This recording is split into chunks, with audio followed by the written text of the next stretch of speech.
All right. Haven't made one of these in a couple days. Why? Has something been going on? Actually, yes. My camera hasn't been working. This camera has, but this camera freezes every time. And the other day, I even let my camera on while I went and filled up my coffee and I wandered around. Still didn't work. True story. So, past 2 days, coincidentally, we've covered the same topic. And the perk is I was missing half of my class 2 days ago. So, it works. All right. So, as a teacher with alternating successes, I attempt to make connections to the material and the student, as well as me and the students, but that's not the point of this video. So, I attempt, as I teach, to try to point out the connections between the material and the student. So, I try to make as many other world connections. So, kind of get a triangle going here of connections. So, to lead off, I played them about 15 seconds of Olivia Rodrigo's driver's license, which I manipulate often. Uh, but just to point out that when she says that blonde girl, that even students who had their significant other stolen by a brunette are going to connect to that line. That anyone who's gone through a loss is going to connect. Anyone who's feeling melancholy is going to connect, even if it's not exact. So we are reading a clip from the Joy Luck Club. Why are you doing that? It's in the textbook. And in the Joy Luck Club, you have a character who, in theory, doesn't connect with these students at all. She's younger. She's 9 or 10. She's Chinese. She lives in a big city. She was born in 1951. She plays chess. All of these things, in theory, mean they can't relate, except they can. So today, as we finished it off, I pointed out the connections. One of the connections is the character, when she plays chess, zooms in on the board and everything else disappears. I made a connection to a video clip from a movie called For Love of the Game, in which Kevin Costner's character, Billy Chappell, is at Yankee Stadium and everyone's screaming at him and he hears them and then he just kind of and they disappear and he focuses in on the game.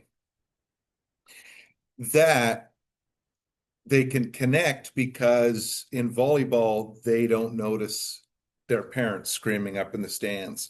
They don't notice these things because they're in the zone. Sometimes even their coach yelling at them and they didn't notice. In class, when the teacher says, hey, you have problems 1 through 4,215 to do, and you have this class to do it, and you're like, oh no. And so you sit down to start working on it. And a moment later, the bell rings and you're, what just happened? Because you were in the zone.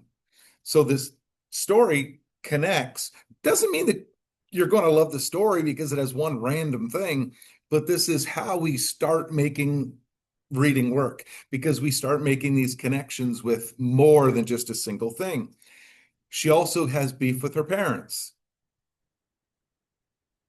So I pointed out today, I picked students that I knew their parents' name, but I pointed out the times when I sit down at a parent-teacher conference and, Guido's dad sits down and he's like, well, Guido is a 94 in your class. That's one step away from failing.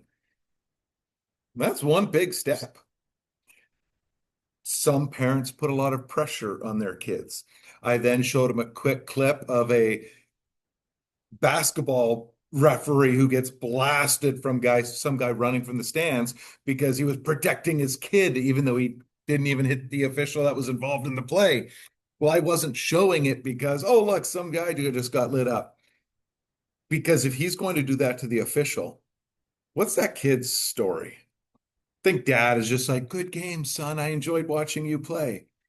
Parents put pressure on kids. Not necessarily them, but there's pressure. Another example I gave is the mom who has these huge expectations of prom.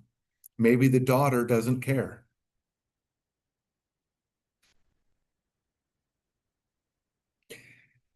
Uh, you also have the other idea that comes from reading, where you might read this and think, Is that what it's like to be Chinese?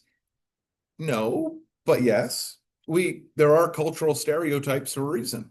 So I showed them a clip of a Chinese YouTuber who talks about what it's like to grow up Asian. And in the comments, people keep saying, yeah, it's funny because it's true. Yep, that's my parent. Because in some cases, parents do put a lot of pressure on their kids to compete. And often first and second generation immigrants can be pretty intense. So I'm making my class video. This is one of my students right here. There she is. I don't know if you're supposed to get on camera though, because maybe, you're not supposed to be seen on here. So just put a hand on. Just a hand. No, oh, oh, just a hand. Bad kids. All right. So anyways, that will end the video. But I normally make these during my plan, not after school when I got randos walking around. It's a rando. She might do forensics though. That'd be pretty cool. All right. To read, you got to make connections. To make connections, sometimes you need a teacher to point out, and then you start processing these things on your own. We'll see.